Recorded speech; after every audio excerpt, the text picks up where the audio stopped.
quiet quitting. You get these elements of dysfunctional culture because people don't feel valued. We need to be able to demonstrate this willingness to fail, because I've worked in a lot of organizations where it's so toxic if you fail that no one takes any risks, and therefore the organization never really goes anywhere. It's manifesting in a perfectionism that can never be achieved. Well, hey, good day, and welcome to the Consultant and the Coach podcast. How are you, Josh? Doing great, sir. How are you? I'm doing wonderful. Can we start with a little celebration? Absolutely. Celebration is, for those of you watching on YouTube, we had a record listening to our last podcast, which is just encouraging. So it's kind of nice when we produce content, we want to help people, and it's nice to just kind of see that go, head out. Everybody's getting excited about it. It's good. More and more people are listening every week. So, hey, today, last podcast, we were talking about, 5 dysfunctions that will destroy your team. Mm-hmm. So hopefully no one listened to that podcast and just left things there, because today is the solution to, hey, what can we do and what traits will actually save your team? Yep. Vitally important. But as we get into it, what Bible verse did you come up with? Sure. As I was reading through the traits, which we'll talk about, I was reminded a lot of the scripture from Philippians chapter 2, talking about the mind of Christ. And obviously, we're never going to be as perfect as Christ, but obviously the goal is to have that mind of Christ in us. And as we'll talk about these traits, especially humility and some of the others related to the scripture, this one is sort of what came to mind for me. But Philippians 2, 5 through 8 says, "Let this mind be in you, which was also in Christ Jesus, who, being in the form of God, thought it not robbery to be equal with God, but it made himself of no reputation, and took upon him the form of a servant, and was made in the likeness of men. And being found in fashion as a man, he humbled himself, and became obedient unto death, even the death of the cross." And I think as we think about for those listening to this and those who are Christian leaders, or even if you're not, there's this recognition of humility that comes with leadership. Yeah. And so I think of all the traits, I think that's the most important of these 5 that we'll talk about today. But even these others, I think you'll recognize at least some reflection in the scripture of this need to take on this servant leadership role, right, as a theme, as you're building these traits in your team for success. And what we see is that the traits go hand in hand together. Mm-hmm. And, you can't just say, "Hey, I'm going to do 2 of these and not the other 3." They literally go hand in hand. And the first, if you're curious on the 5 traits that will destroy your team, listen to last week's podcast. Mm-hmm. But the first one is the trait of equality. All people are equal. Mm-hmm. Everyone. Mm-hmm. I am equal to you. You are equal to me. I am not, no matter what happens, I am not better than you. Mm-hmm. Likewise, the entire team. Now, we're not saying we all have the same job. Mm-hmm. We're not saying we all get paid the same. Right. It's saying beneath God, everyone is equal. Mm-hmm. Why is that vitally important? Well, I think there's a human nature component to that, right? Mm-hmm. There's a need to belong to an organization. There's certainly a lot of research to suggest people want to be able to contribute to a mission bigger than themselves. And anytime that, at least the consultants or the clients I've worked with, anytime ego starts to get introduced, which is effectively a reflection of, tiering of importance, you begin to have dysfunction, right? People get disconnected. People don't feel valued. People, begin to quiet quitting. There's another recent, trendy term that's really not that new when you think about it. But we could put that on a hashtag, actually, quiet quitting. But you get these elements of dysfunctional culture because people don't feel valued. They don't feel that their work is reflecting all their gifts, all their capabilities. Talking about StrengthsFinder a few weeks ago. Talking about a number of other podcasts we've done around how to actually maximize the effectiveness of the people who are working with our teams, right? Mm-hmm. And I think the lack of equality is sort of where that starts, right? This better than. It's the base level. Yeah. It's very corrosive, right, to the culture. And now, I will say, equality goes both directions. Mm-hmm. I was working with someone, very, very high performer. This individual actually thought they were less than other people. So you would look at their performance KPIs off the chart. And as I'm dialing into it as a coach, I was like, I have different questions that I asked. This person actually thought they were less than other people, which was manifesting in kind of this high-end perfectionism. So when when one of the traits, Overcompensation almost. Absolutely, Yeah. because what happens is if someone actually believes they're less than, and no one typically does it on purpose, but what you'll see is through their actions. Yeah. It's manifesting in a perfectionism that can never be achieved, because it's never. I mean, it's great for the workforce because you keep achieving, but it's non-sustainable. And it's almost hopeless. Yeah. And so the first trait that will save our team is understanding equality. One, it's not healthy for anyone to believe they're better than someone else, but also not less than. And this is where, to bring up my own Christian faith, when I pray the Lord's Prayer, I always pray, thy will be done, thy kingdom come. And I focus on the thy will be done, because what I'm saying is, I'm not more important. I'm not less important. I'm giving it over to our Creator. Thy will be done is, in a sense, acting as equality. Yeah. Hey, you're God. You can do it. And even from a coaching sense, people say, well, I just wish I had this trait, or I wish I had that trait. If God wanted me to have that trait, he would have given it to me. Right. And you're like, well, if that's funny, but he would have made me a little faster, or would have given me a slightly higher IQ in this one area. Like, of course, he's God. And so how do we accept where we're at, which is the base level of equality? And that leads into the next trait to save our team. Now, let me kind of say it's shielded vulnerability. And let me get what that means. So when I say shielded vulnerability, what will break down a team, and we've talked about this, is lack of trust. So if we don't have trust, teams can't function really, really high. But on the other side is you don't want to have no rules within your organization, because then you get, we've all hung out with that person in the grocery store. You're telling way too many people about the argument or this and that. That is too much vulnerability. Sure. So the proper trait is shielded vulnerability, where you're letting your team know, hey, this is where I'm at. But you're not going to go into, hey, and I said this to my wife last night, and just making people feel uncomfortable, or I did this. And so from a consulting side, shielded vulnerability, what does that look like? Yeah, I mean, I think it's, I think there's certainly we talked about this before on the podcast, circles of trust, right? It's establishing, working with executive teams, CEOs, especially CEOs who many listen to this podcast, because it's many times for CEOs and C-suite team leaders. You're in really lonely seats in these leadership roles, right? Really lonely seats. So I think one of the things to remember is that other people in the organization are not as lonely as you, right? And so when you're thinking about this shielded vulnerability, I think it changes based on your role in the organization. So how a CEO might go about establishing circles of trust for themselves is going to be different than how you expect your CTO or COO or CFO, which might be different than how you would expect your director of operations or your director of sales, right, to go. So there's different ways you establish that. So I think you have to be mindful of that as a leader, because I think one of the mistakes a lot of executives I work with in consulting is sort of you make this assumption, again, trying to be equal, right, that potential error there is that you assume everyone else has the same problems you do, right? Or same gifts as well, too. Or same gifts, right? And it's really challenging in kind of larger organizations, especially because the gap of loneliness sort of from the top down, it gets more and more severe, significantly so, exponentially so, the higher up you get, right? Because there's just so few people who can understand. And so I think first, know people are equal, but don't assume people's problems are the same. Don't assume people's gifts are the same. And then I think as I've worked with executives, helping them put their teams in positions where they can have internal folks to rely upon, circles of trust, but also encouraging and strengthening their external circles of trust. Like, where can they take those problems, business problems, right, to circles outside networking?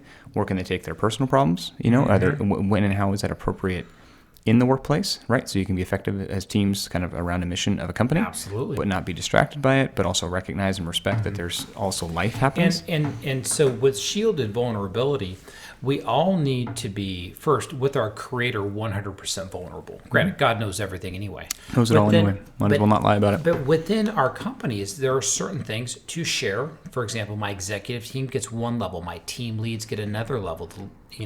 Team members get another level. But likewise, there are certain business issues that our business talks about does not get shared with people outside our company. That's another area of vulnerability and shielded vulnerability, and vice versa. Right. So, what we're talking about from a coaching and consulting perspective is understand the circles that you talk about. Yep. Where are the circles? And if there is a circle void, we're like, it'd be really nice if I could talk about whatever this issue is, figure out where can you do that? Obviously to God, but also what does that look like? Yeah. And I have people on my life team, they are not in my industry and not even in the state. And that is a little hack that I've put in because I need some shielded vulnerability in other areas that I need to just, hey, I want to process this idea that I'm going through. Right. And make a place for that. Yeah, and referring back to, I think, a previous episode, we've referenced a book called People Fuel, right? Has a really great exercise in there around documenting those sorts of things, fuel, the types of things you need, and figuring out who in your world can help with that, right? And I think shielded vulnerability, especially as a leader working with your teams to be successful in this, is I think helping your teams document the ingredients or the things they need in their life and who's filling those, right? And obviously doing a gap analysis on that. And if there's space to help with that, then certainly, then I would say teams should lean into figuring out, filling those gaps with people either inside the company when appropriate, more likely also a combination of folks outside the company, also outside of industry, as you said, and whether those are business needs, personal needs, things like that. And this shielded vulnerability goes right into the third trait that's going to save your team, and that's one of humility. I think one of my favorites is Pat Lencioni when he says, you got to be humble, hungry, smart. But humility is that base that mind of Christ. Really gets your team feeling safe. But also it's understanding like, hey, Josh, now explain that idea to me. I'm open to what you have to say, but likewise, I should be very open to what you have to say as well too. No one is 100% correct. So even if I'm hitting 95%, you can bring me that. You might be able to bring me that last 5. But what does humility look like? And when we're not humble, oh boy, things can really go hairy. Yeah. Well, and I always like to reference, we're both dads and kids, and I find, it's a little bit easier sometimes to apply these lessons to home than work, because work's hard and complex and messy at times, and home is too. But my kids are getting to this age where they like to point out when I break the rules. Oh, I love that. Not that it ever happens. But eating food before dinner and things like that. But they enjoy pointing out when I break the rules, because mine, they're 10, 7, and 3, and it's what they do. Because they realize there's rules now, and they realize that dad's not perfect. And so I think, the first step here is, if you have a family, think about the last time when you've actually had to admit that you were wrong, whether it was significant or not significant. But I think, practicing confession, right, of wrongdoing to people is key, even if it's in small things. But then the second test there with that I work with leaders, is encourage them to say, well, okay, great. If you can't even confess to your family on like little things when you're wrong, you're never going to confess big things. And if you can't confess big things, you're not going to confess it in the workplace. No, you're not. So then the next question is, okay, when's the last time you confessed or admitted to your team you made a mistake? When did you invite their input? Maybe even not follow it. And right? so let me throw the coaching perspective onto that. Yeah. If that hasn't happened within the last month, you need to work on that immediately. Start now. Because one, no one's perfect, but if they're not seeing that from a leader, a leader, well, I can't show my weakness. Right. Well, then, but then they also can't tell you something might go wrong, and you're going to get walloped by a problem somewhere. Yeah. So don't say I can't ever share anything wrong, and then say, well, how dare you not tell me what went wrong? Right. It's reciprocating. Yeah. And what does that look like, and how are we humble within the workforce, And how are even you within demonstrating our it? and demonstrating, and within our family? Now, don't go out making mistakes so you can say, oh, I want to show how humble I am. I'm going to screw up over here. No, I'm not saying that. Yeah. But we're striving for perfection and curious, what does that look like Right. on anything? And I think the hard thing with being humble is so I'm very pro being as politically correct as possible, but sometimes the beauty with kids is no matter whatever's on their mind comes out, and they haven't realized, oops, maybe I shouldn't do that. Yeah. But sometimes this is why we love kids, because what you see is what you get, and it's safe. Yeah. How does that look like in the workforce? Oh, you figure things out, and if you do step in one, say, oops, I shouldn't do that again. Yeah. Yeah. No, I think that if we need to be able to demonstrate this willingness to fail, because I've worked in a lot of organizations where it's so toxic if you fail that no one takes any risks, and therefore the organization never really goes anywhere, really. Doesn't. I mean, you kind of sort of milk the current revenue streams for all they're worth, and sometimes it lasts a long time, decades even in really stodgy, slow-moving organizations. But it has to start with the leaders. The leaders have to take risks and demonstrate when they fail and confess and show forgiveness and move on and figure out what that looks like, right? Yeah, and it's absolutely. not perfect, but yeah, it all starts, I think, in simple ways, either at home or in small one-on-one or small group settings. Now, that leads into being humble, leads into the next thing that will save your organization, and that's one of interdependency. Now, the people will say, hey, this is a messy one, because interdependency is not complete dependence. That means if this doesn't happen, then I can't do my job. But it's also not, the wall is so high that I don't need your help. So, for example, in this podcast, if it's just me or just you, then it's the consultant or the coach. We work together. We are interdependent. Right. I need you, you need me, and it works really, really well when we're working together as a team. Right. Same with organizations. Some people have a problem. They cannot trust anyone. Yeah, you have complete control over what you do, but you cannot scale with that. Yeah. But likewise, if you think, well, everything's collaborative and we're all equal in terms of our portion, that is too dependent on everyone else. So it's this interdependent both ways. Yeah.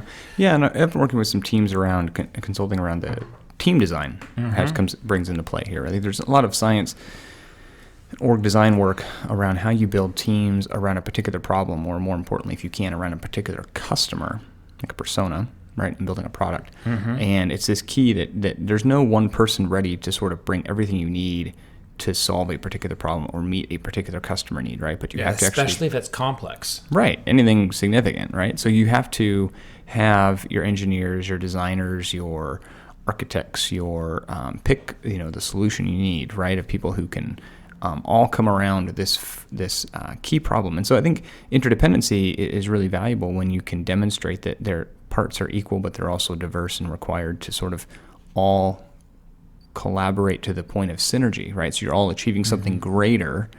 The sum of the parts is greater than the individuals, right? And this is also why we did that podcast on the 6 types of working genius from Lencioni, because you have 6 types that every organization needs. Well, no one's going to knock out all 6. Right. How do they come together, and are they interdependent upon one another? You have to be interdependent. Yep. And if not, if you're not, what you have is you have someone working out of their competency, or even worse, out of an area of weakness, and being the main honcho in charge, and that's not going to work. Right. What's our last one here? Yeah, last one. I like this one: moderation and spontaneity. So think back to our kids, and our kids when they just kids just will do anything. Everything is spontaneous. Every facial feature is spontaneous. Absolutely wonderful on one side. Sometimes now you can't be doing that I can't be running around our showroom out here saying, hey, it's time to have a party. Yeah. Too spontaneous. But on the other time, you can't be so moderated. These are the people that you almost don't even know what they feel like. Right. So it's understanding what will save our team as being this combination of spontaneity on this side, but moderation on this side. Mm-hmm. And it's got to have both. Too spontaneous, things are way too crazy. Too moderated, and you're like, when do we get to have fun? Or you quit. Yeah. Well, and I think that, again, I found in applying this both to my own life, but working with other leaders is there's always starts with self-assessment and figuring out which of those two you're better at, right? Mm-hmm. What are you more inclined to do, moderation or spontaneity? And depending on your answer to that question, you have to intentionally structure the other one into your life. You do. Right? Mm-hmm. So I really liked the book by Bob Goff called Love Does, because he talks a lot about the importance of whimsy. And I say that because at one point I was working at a large, slow moving health plan, and found that one of the things to practice whimsy, I would try to structure a long lunch during the day, hour and a half, time frame, where I could literally wander around campus whimsically, finding people and just having conversation, right? Because it would allow me to sort of find new things, have interesting conversations, engage in dialogue that had nothing to do with my day-to-day stuff. And what did it do with your thinking? Oh, it freed my thinking up to sort of be more creative. It allowed me to build really neat relationships with people that I didn't normally talk to all the time, sit down and talk for a few minutes, but I didn't have to rush off to my next meeting. I could even bounce from 2 to 3 to 4 lunch meetings effectively around the cafeteria, right? Just bounce around talking to people for a few minutes, but intentionally, because I fall to the moderation side. Yeah. Structure and spontaneity, right? So like almost spaced spontaneity. And likewise, folks who are very spontaneous need some discipline in their life, and so try to help them build a structure and routines that help them free up their creative capacity, but keep it within some level of moderation. So I think it's starting there and then doing that with your teams, helping each of your team members find a balance between those two. Oh yeah, and I so like it. I have it right here. An example of that's the book Fish, this is an old book, but it's how like an old fish market, which was failing, and they brought fun into things, it's about the Pike Place Market in Seattle. Yeah. Mm-hmm. That's the story behind that. Oh, I've heard this, yeah. And now all of a sudden, everyone goes there, and they're making great profits. And this thing, an old smelly fish market? Are you kidding me? Mm-hmm. What do you mean it's fun? Yeah, they're throwing salmon across, the aisle, and and that's how you take spontaneity and throw it into work. And it's not just like, okay, let's have some beanbag chairs. No, like by doing that, they make amazing money for selling fish. Right. It works hand in hand, but you got to have moderation on one side, spontaneity on this side, and it actually goes together like that. Right. Yep, absolutely. So, hey, those are the 5 traits that will save your team: equality, shielded vulnerability, humility, interdependent, and the combination of moderation and spontaneity. Sounds good. The next podcast is exactly how to do that. Yeah. Come back one more time. It's one to know about it. How you do it is another question. Yep. But hey, in the meantime, if you're listening to us on Apple Podcasts or Spotify, check out our YouTube channel or check us out on TikTok. We are across all platforms, or better yet, leave us a 5-star review or share us with one friend and say, hey, this might be able to help your team understanding the difference between being interdependent on your team. Bless the other organizations that you talk to. But hey, if you want to reach out to us, go to theconsultantcoach.com, and next podcast, hey, we're going to teach you exactly how to do these 5 things. Sounds good. Okay, hey, all right. Have a great day. Take it easy.